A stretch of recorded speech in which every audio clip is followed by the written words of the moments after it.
Today's episode of the Woj Pod is brought to you by Freshly. Getting a quality dinner on the table every night doesn't have to be so hard. Freshly chefs send you delicious, freshly prepared meals so you can eat better without any of the work. No cooking or cleanup required. Delivered to your door fresh, their meals are ready when you are. Freshly chefs and nutritionists make sure that every meal is nutritious and made with high quality, all natural ingredients. So now you can come home late and still have a delicious chef-cooked meal waiting for you. Try Freshly, and you'll see what it's like to put zero effort into making dinner. Go to freshly.com/Woj to get $25 off your first order of 6 meals. That's $25 off plus free shipping at freshly.com/Woj. Hey everyone, welcome into another edition of the Woj Pod. It is NBA Draft Week, and who better to have in than ESPN's draft analyst, Mike Schmitz. Let's get to it. Mike, how are you? I'm great, man. How are you? I'm well. So you're in St. Catharines, Ontario, scouting what? It's the FIBA Under-18 Americas. So it's USA and Canada and Panama, Argentina. Trying to find the next guys. It's amazing. But we're locked in on this year's guys. We're within a week now of Thursday's draft, and within a few days of our draft show, On the Clock show Monday night on ESPN, and then our walk-up all week in New York for Thursday night's 7 o'clock telecast on ESPN. Mike, to me, the Michael Porter situation, he has scheduled on Friday this morning as we're taping. An evaluation. Teams are coming in from several of the lottery teams. Most of the lottery teams are coming in with their own doctors to examine, just be able to kind of get eyes on Porter. He's not going to work out. He did that last week or within the last couple of weeks for teams. He's kind of really become, and he probably was all along, but he's just the variable of this draft. He's the wild card of this draft, and probably a guy who could, I don't know, I think he impacts what really happens Saturday night or Thursday night, maybe as much as anybody. No question. I think he's been the wild card to me, all year long, throughout the year, after he shut it down early on because of the back surgery, and then it was, okay, is he going to come back? Is he not? There was some gamesmanship going on there as well. Is he going to play in the SEC tournament? Is he going to play in the NCAA tournament? And really where he goes, I think, is going to impact, as you said, a lot of these other guys. Luka Doncic. I mean, if Porter's a guy who goes, 4 or 5 and goes that high, then, where is Luka Doncic going to go? Which is just amazing. You have one guy who, there are a lot of questions about his health, and another guy who won EuroLeague MVP at 19 that seemingly, not everybody is jumping the draft. So Porter, to me, his whole storyline has been the most interesting aspect of this draft. And I think it's interesting how his agent, Mark Bartelstein, has handled it. He's been usually when there's an injury and there's mystery around a guy, it's like he's been really... He had a lot of details Thursday, Friday that he shared with the teams, and once you put it in an email to the teams, it's going to get out when you send it to a bunch of teams. But even in talking to Mark, I've gotten the sense that he's felt, and not every guy does this every time, is, he explained the back spasms, and here's what he's going through, and he's going to give the full medical. They're not isolating it. A lot of agents in this draft, and this happens every year, and I think Mark's done it in the past, with others because it's just how you do business. But not every team gets the physical because you don't want a player to go to every team. And there's certain places you want to keep a guy away from for lots of different reasons. But he's been pretty forthcoming with what they have. And I know they were uploading his most recent MRI into. There's a system where all the teams can see it. What have you thought about the strategy with Porter? How they've handled what's a pretty delicate situation? I mean, he could. There's a lot at stake with his draft status based on the information you're going to provide, because teams are at the mercy of wanting physically to see where he is. Yeah, I mean, I think if you're a team, you're happy to be able to have your own doctors and come examine this prospect and get a closer look in that regard. And clearly, that's the biggest factor with him is just the health. We've seen what he can do talent-wise. I mean, at the Nike Hoop Summit, people were buzzing about him as a potential number one pick. So the talent is there, and I think, it definitely, says something that they're allowing teams to see him with their doctors. But also, it kind of makes me wonder, where is his landing spot? Because you would think that if they had a situation they were also very comfortable with already, then maybe there wouldn't be all of this, additional stuff going on. Yeah, I think when the workout was canceled, or it was going to be a second workout, and when that was canceled on midweek, a lot of teams were convinced that he had a promise, that there was a team fairly high up in the lottery who had said to them, "We're going to take him, shut this down, don't let anybody else examine him." But I don't think that happened. I think there's teams who are really intrigued with him. I do think he's going to go in the top 10. Mm-hmm. But I don't think they shut it down. I take them at their word for how this happened, because there was one team in the top 5 who I know some other teams thought had promised them, and I just did some examining there and was led to believe that had not happened. So it is an interesting drama here leading up into it. And I think the fuss over this is because this is a player who, if he had been healthy, had played his college season at Missouri, like everybody else played their college season in this draft, like Doncic played in the EuroLeague, we'd be talking about him.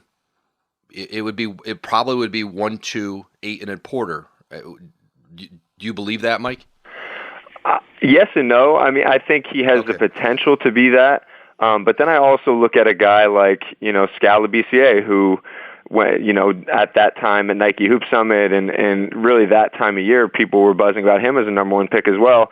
And then he, went to Kentucky, and in some respects, maybe that wasn't a good situation for him, but he got exposed and he went in the late 20s, So I think it can happen where these guys get to a college setting, and maybe their lack of feel or toughness, which are questions about Michael Porter, get exposed. And there is some depth in terms of Bagley and Wendell Carter and Jaren Jackson and Mo Bamba. And, I don't think it's completely out of the question that, people over-scout him a little bit and say, wow, he actually doesn't do this or doesn't do that. There's a level of nitpicking that goes on at times, and sometimes less is more. It's just the unfortunate aspect in this regard is that there's an injury tied to it. No, and that's, it's a great point on what happens that 1 year of college, where you're rated coming out of high school, and then where do you go to college? How do they use you? How do you show, how does it impact? And when we get to maybe by 2021, and I think at some point the high school player will be back in the draft. It may not be as soon as 20. It could be as soon as 21. That, there'll be many more unknowns in the draft. That 1 year does help. It's so hard to judge players against high school players. The competition makes a difference, and how a kid manages being away from home for the first year, all the things that they're going to have to face in the NBA. The thing now this week, Mike, is you sort of get to some teams are getting down to here, these are the 2 guys we're choosing among, or the 3 guys we're choosing among based on what happens in front of us in the draft. And you sort of start to see, and you talk to teams, the tightening of their draft boards. And I think there's some really interesting decisions. I think a lot of people feel the draft kind of starts, with some teams have said to me, with Orlando at 6, that the first 5 will be the first five. I think Porter could throw that. If Porter somehow snuck into the first five, I think that would change it. But a little bit at with Orlando, and I think Orlando, boy, they need a point guard. I mean, they really need one. And Trae Young, Colin Sexton, and even Shea Alexander from Kentucky, who I do think goes in this lottery. Teams haven't seen him in a workout setting for the most part. I'm not sure he's worked out for anybody. And so I think that that competition among those guards to me is going to be fascinating, and how that plays out this week, because they're all very different. Yeah, very different. And I think, Orlando needs a point guard. I think you could argue Cleveland. You could really even argue New York. Maybe that's not the route they're going to go. And then, I think the Clippers as well. They're probably going to take the best of who's left, if they stand pat at that 12 and 13 in terms of point guard spots. But, I've said it before. I think the Gilgeous-Alexander kid has a chance to be the best point guard, and maybe he's not going to go 6, but he does kind of fit the mold of, what Jeff Weltman and John Hammond like in terms of length, IQ. Their history suggests that maybe that's a little bit too high. But, to me, I'm really interested to see what Sacramento's going to do. That's obviously, we say that every year, but just at number 2, is it Bagley? Is it, that people have, often been saying there's a Porter infatuation there. Are they going to move back? I think what they do, whether it's a trade or who they draft, could cause kind of a trickle-down effect. Yeah, and Bagley came in and worked out for them, and I'm curious if this has an impact on Vivek Ranadive, their owner, that in recent years they've not had, now they haven't picked second either, but when you're that high, it's a little bit easier to get guys in. People can live with a destination that maybe isn't as, doesn't have the appeal of some of the others when you're picking that high, because you want to say, an agent wants to say his guy got chosen that high, that his player didn't drop, even if he'd prefer him maybe to be somewhere else. But the fact that Bagley went and worked out for them when they haven't gotten a lot of top players to work out for them, I think that Sacramento likes the idea that somebody wants to be there or is willing to be there in the draft. That hasn't been the case in recent years. They've struggled to get teams' physicals and workouts. Memphis is going through a little bit of that this year. Struggling to get teams to work out for them, to get their medical information. Not all players, but several in the top, and guys who are projected up higher. There's a few who haven't. And I do wonder if that impacts however they evaluate Bagley. The fact that he came in and showed them that respect, I wonder how that impacts their decision-making, if at all. I think it might a little bit. Yeah, I think they're kind of a match made in heaven in a lot of ways, just because Bagley is very, very infatuated with going as high as possible. You could say that about every prospect, but I think him more than others, he's very set on, like, I want to be the number 1 or number 2 pick, and if I'm not, it's a problem, And I think, Sacramento is a place where he can go get 20 and 10. And that's kind of his MO. He's an aggressive scorer, rebounder, doesn't always impact winning. But I think, again, like he wants to go as high as possible. And I think he's been kind of, salty at times through the process. When DeAndre Ayton has said, I'm definitely the number 1 pick and this and that, he thinks he should be right there too. And so I think it is kind of a match made in heaven in terms of that's a place where he can go, and he does, going to a place where he's going to win right away. Sure, everyone wants that, but I think for him, he wants to go put up 20 and 10, and that's a place where he can do that. The top part of the draft, Mike, I think many of us are confident DeAndre Ayton, barring a trade or some sort of change of heart here, goes number 1 to Phoenix, and like you said, then the Kings are up next. Atlanta at 3. I think Jaren Jackson has a great opportunity to be the 3rd pick in the draft, to go to Atlanta 3. I don't believe they've locked it in. I don't think they've made a final decision, but I think Jackson is a player who many teams see with just tremendous potential, a great ceiling, and I think there's also been plenty of teams knocking at the door with Atlanta to try to get up to 3. But I'm not sure. 2 months ago, people would have thought Jackson would be in that top 3, but boy, I think he's right on the doorstep there. Yeah, I think he's perfect for them. You talk to a lot of really intelligent people in the NBA, and they have him number 1 on their board. When you just talk about how he fits in the modern NBA, he's really the epitome of a modern big man because he can switch every screen, he protects the rim, and he can shoot threes. That's a hard combination to find, and I think he fits perfectly with their first-round pick last year, John Collins. I think you can play those two together because they complement each other really well, and then, obviously Taurean Prince has been really good for them. I think Jaren Jackson is a guy who very well we could look back in 4 or 5 years and say this was the best player to come out of this draft. Today's episode of the Woj Pod is brought to you by Full Sail University. Full Sail University combines hands-on learning, immersive projects, and faculty with real-world experience to prepare students for life in the media industry. And for the Dan Patrick School of Sportscasting, they brought in some of sports media's best to be a part of the program. Longtime ESPN producer and multi-Emmy winner Gus Ramsey is heading up the program, and sportscasting pros such as Stage Steele, Jay Harris, Bill Simmons, and many more are involved. Students will learn sportscasting inside and out, on camera, behind the camera, podcasting, radio, interviewing, and everything in between. At Full Sail University's Dan Patrick School of Sportscasting, you can earn a bachelor's degree in about half the time, as short as 20 months.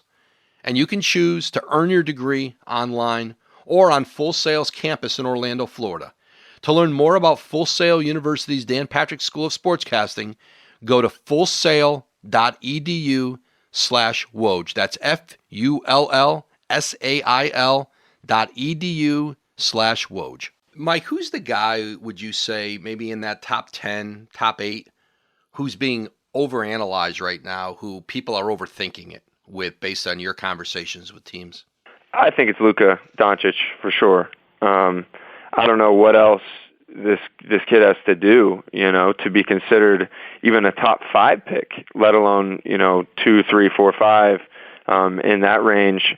I mean, it's not just the accolades in terms of winning EuroLeague MVP, but the kid's played an entire NBA season more or less since August.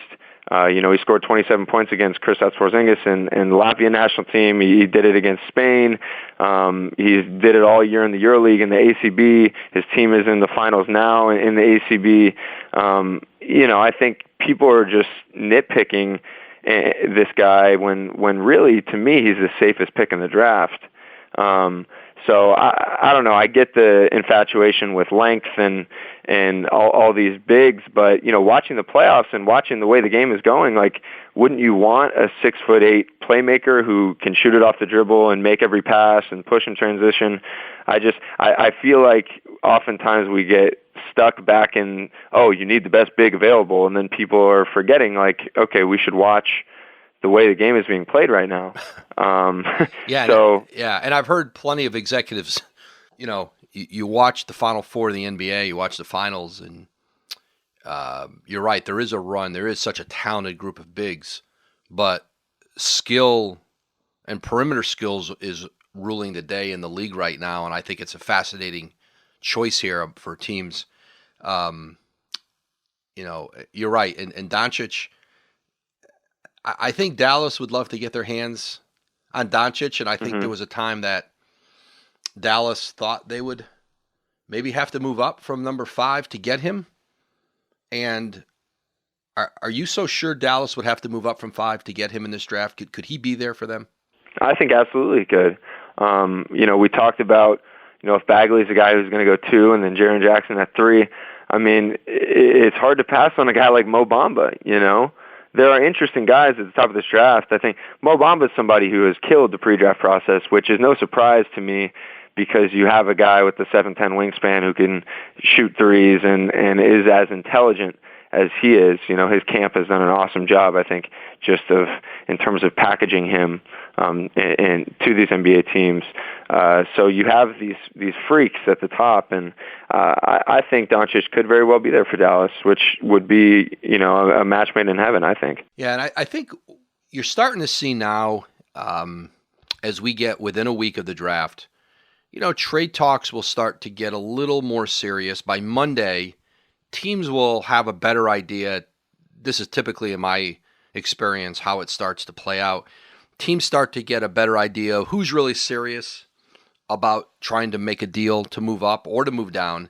Whereas kind of early on here, some different reports get out there about conversations, and many of the conversations have happened, but they're not really rooted in reality. Like teams haven't made real serious offers. But the offers get a little more serious this week, and I think so much of it comes down to Thursday night. And, if teams look at the board and get a sense of, if we get to 5, if we can trade to 6, is the guy we want going to be there? And typically those deals don't happen until number 3 makes its pick or number 4 makes its pick. And then, okay, we have a contingency on a trade there.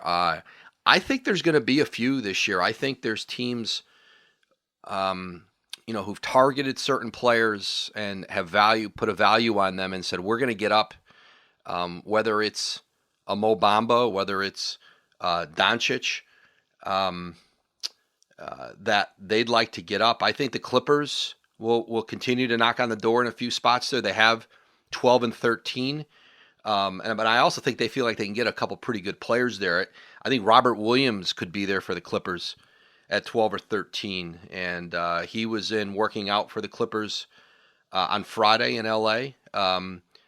Shai Gilgeous-Alexander's another guard who may be there at that point. He could be, maybe he's off the board by then. I think the Clippers would like to get out of this draft with a young point guard. I think that would be a focus for them. And then, Williams is a superior athletic specimen, really versatile big forward who can do some different things. I think, there's some questions about him off the court, how he fits, but I've also heard some teams tell me, listen, I think this is a more serious-minded kid than he's gotten credit for, that this kid wants to be good.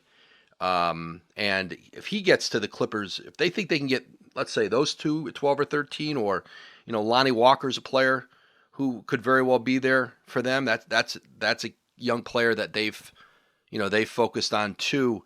They might be better off just taking 2 players in this lottery, especially for an organization that doesn't have many good young players, that has not drafted well previous to Lawrence Frank and Mike Winger taking over that front office. I thought last year's draft, Lawrence hit it on a couple second-round picks, which they haven't done in forever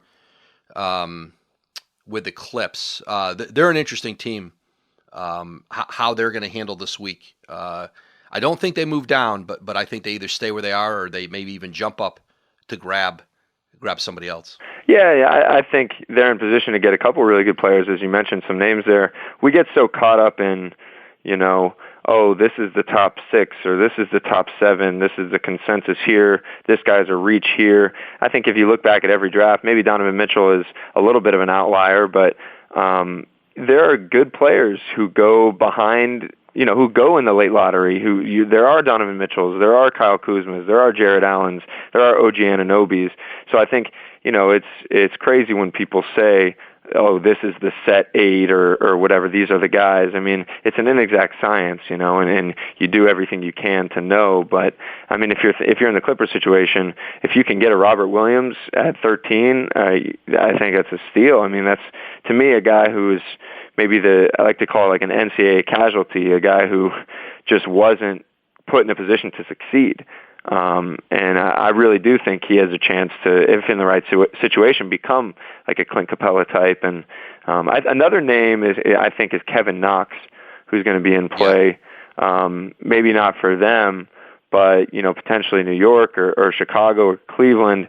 I think he's a guy who's really helped himself in the process, and people are seeing an 18-year-old forward who's 6'9", who can shoot it in a few different ways and has a ton of talent. He's a name who's kind of buzzing right now. Yeah, Knox had a very good workout with the Knicks.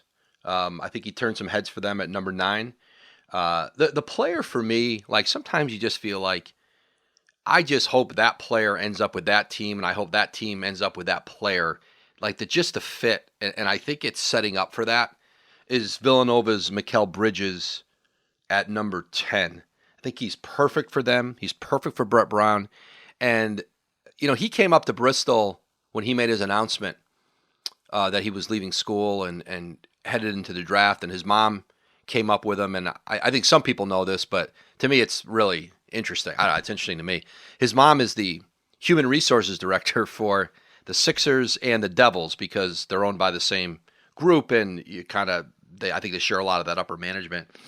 And like you talk about a kid who wants to play for the Sixers. He's from, a local kid, 2 national championships at Villanova.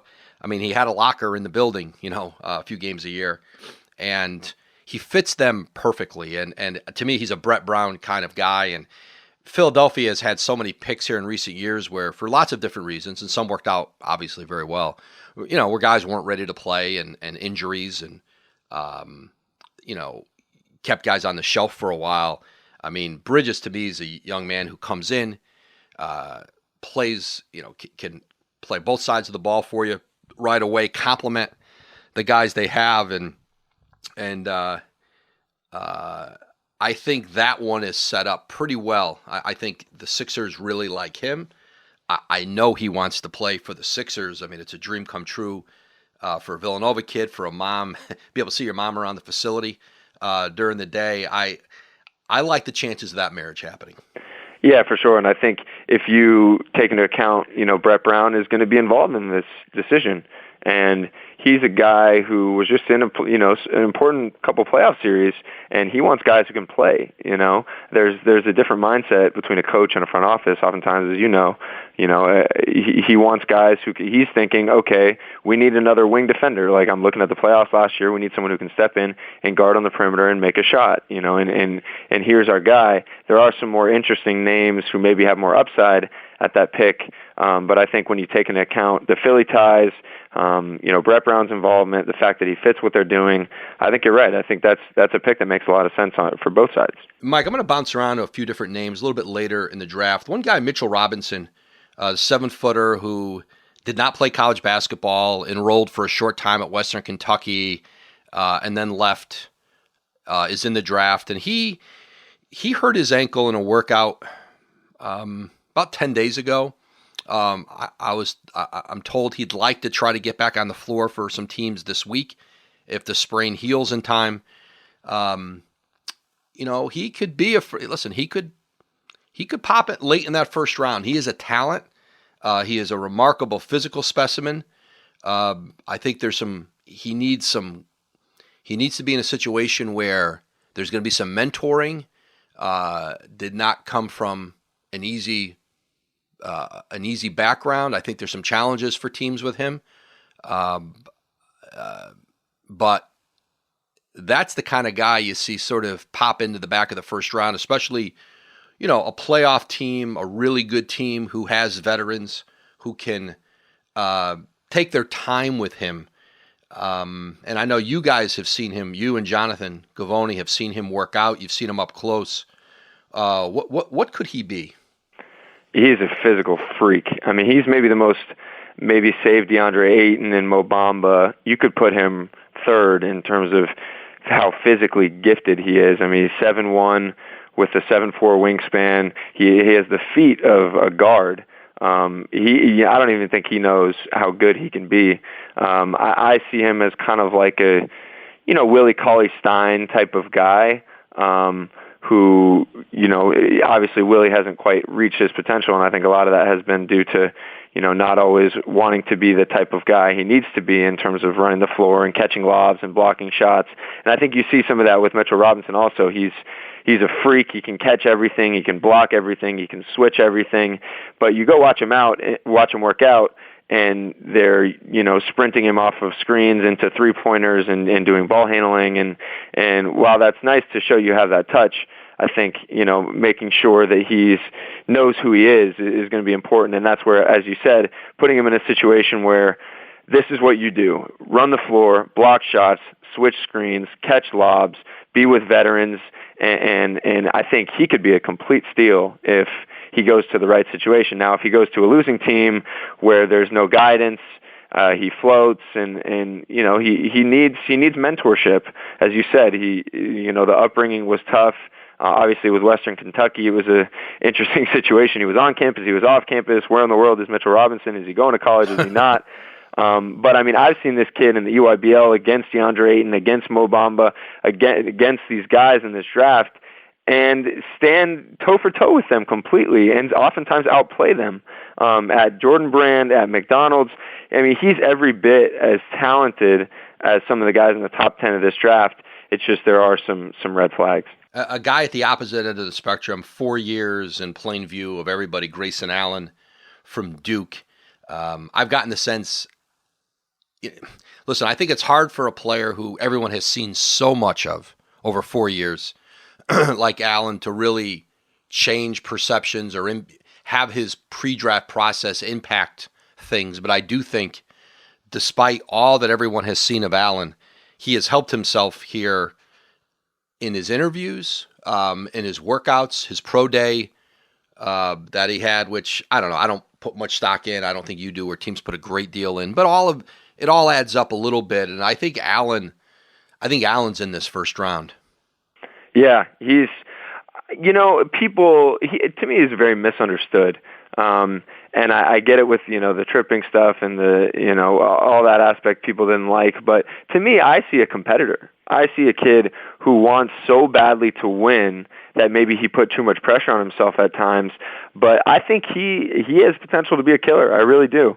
And, I'm with you. I don't put all that much stock in those, pro days and all that. But he must have missed 8 shots in an hour. I mean, he put on a show. And he can really shoot the ball. And I think he's going to play a different role in the NBA than he did at Duke. He was asked to play point guard at Duke. They had no spacing. They were playing like 3 centers at once at times, and he struggled. I think if you look back to his freshman season when he played a role on that championship team, he was diving on the floor for loose balls. He was guarding everybody. He was making timely threes, and that's when everybody fell in love with him. And I could see him having that type of role early on in the NBA, where he's a bench energizer. He makes shots. He, plays above the rim in transition. He competes defensively. I think Grayson Allen is the type of guy who fans are going to fall in love with in the NBA. Support for the Woj Pod comes from our friends at Rocket Mortgage by Quicken Loans. They understand that home plays a big role in your life and family. That's why they created Rocket Mortgage. Rocket Mortgage gives you the confidence you need when it comes to buying a home or refinancing your existing home plan. It's simple, allowing you to fully understand all the details and be confident you're getting the right mortgage for you. Whether you're looking to buy your first home or your 10th, with Rocket Mortgage, you get a transparent online process that gives you the confidence to make an informed decision. It's convenient. Our trusted partners allow you to share your financial information with Rocket Mortgage at the touch of a button. And in addition to getting a real mortgage approval in minutes, you can even adjust the rate and length of your loan in real time to make sure you're getting the right solution for you. Rocket Mortgage by Quicken Loans. Apply simply, understand fully, mortgage confidently. To get started, go to rocketmortgage.com/Woj, equal housing lender, license in all 50 states, NMLSconsumeraccess.org, number 3030. Mike, fans hear all the time about, did this player get a promise? Did that player get a promise? Is that why he stayed in the draft? Or is that why he's not working out for any more teams? He is, quote unquote, shut it down.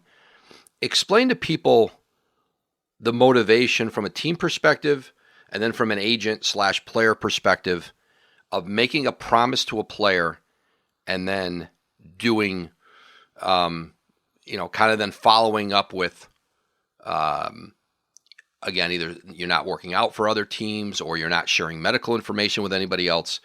that. What are the benefits for each side? Yeah, I think if you're a team, you're shutting him down to make sure that nobody else ahead of you sees him. Maybe it's a guy who not every team has seen extensively, and you're hoping, okay, if we can keep this kid, out of their gym, away from their staff, and he's not able to blow them away like he did us, maybe we get a steal at 26. And then if you're, or wherever the pick is, and then if you're the player in his camp, I think, this is only something you do if you're comfortable with the situation, and you like the organization, and you think it's a good fit for your guy. So if you're an agent who's not always as, hell-bent on the guy going as high as possible, and you want to send him to the right situation, then I think that's a good opportunity to do that. So I think there are benefits for both sides. Again, though, we sometimes this goes awry. It can be a tricky proposition. Yeah, and I think the hesitancy that teams have on making a guarantee. So if you tell, let's say you're picking 23, 24, 25, and you tell Kevin Herter from Maryland, stay in the draft, don't go back to school, you're not getting past this. And feel free not to work out for anybody else. We're going to take you. And then all of a sudden on draft night, you get offered a trade that includes your pick, and you say, wow, that trade really makes us better this year. Did not think we would be offered that. Oh man, we told Herter to stay in the draft. We told his agent, who is somebody we've got to deal with all the time, to stay in the draft. And what do we do? And I think that's where teams are hesitant to do those, because you just, number one, you don't know who else might drop to you. And you also don't know what trade may come up. And so teams are generally kind of hesitant to do it. Oklahoma City's done them in the past. They did them with Reggie. They did one with Reggie Jackson. They did one with Mitch McGary. They shut those players. Those players just disappeared in the pre-draft process. Mysterious injuries. Where are they? Not working out for anybody. But if there's a guy you really covet and want, it's a great strategy. But it's always a fascinating dynamic, because teams don't want to be in a situation where they have to go back on their word on it, and don't want to put themselves in that situation.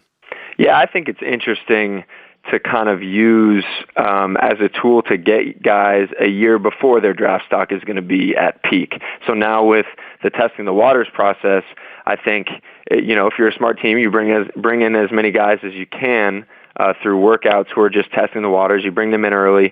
You get, their interviews and their medicals, and you see them play. Potentially they're going to go back to school, but then you have a leg up on those guys. But I think during that process, you can find a guy who was, potentially just going to test the waters. Maybe this guy is a fringe combine invite. I think of like Aaron Holiday last year. I think, he went through the process, and there were teams who, could have shut him down and say, hey, we'll take you in the 50s. And to have that foresight and get him a year early, whereas now this year he's, you don't have to use a top 20 pick on him.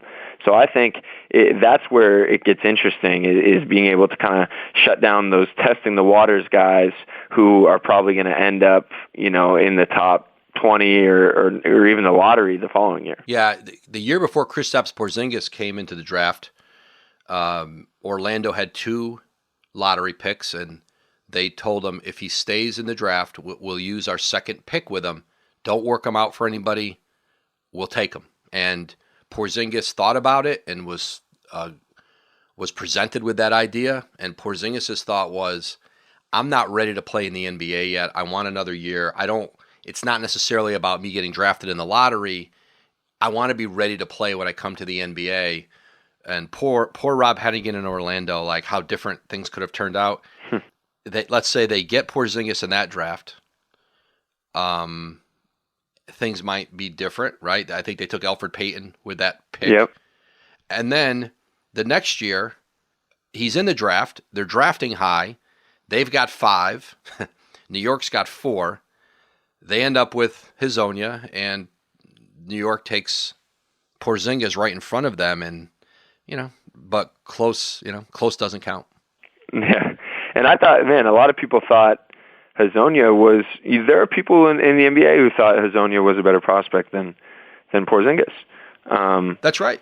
So, it just shows you it's such a crapshoot, and you do everything you can to know all these guys and try to hit it on the head. But there's situational factors that come into play, and it's such an inexact science. Mike, this week for you, your preparation for the draft, we have a couple draft shows, kind of a draft / free agency show and a draft show Monday night in Bristol, and then the walk up to Thursday night. How do you prepare during this week for Thursday night? I mean, you've spent years evaluating all of these players. You've seen many of them before they got to college or before they were even stars overseas.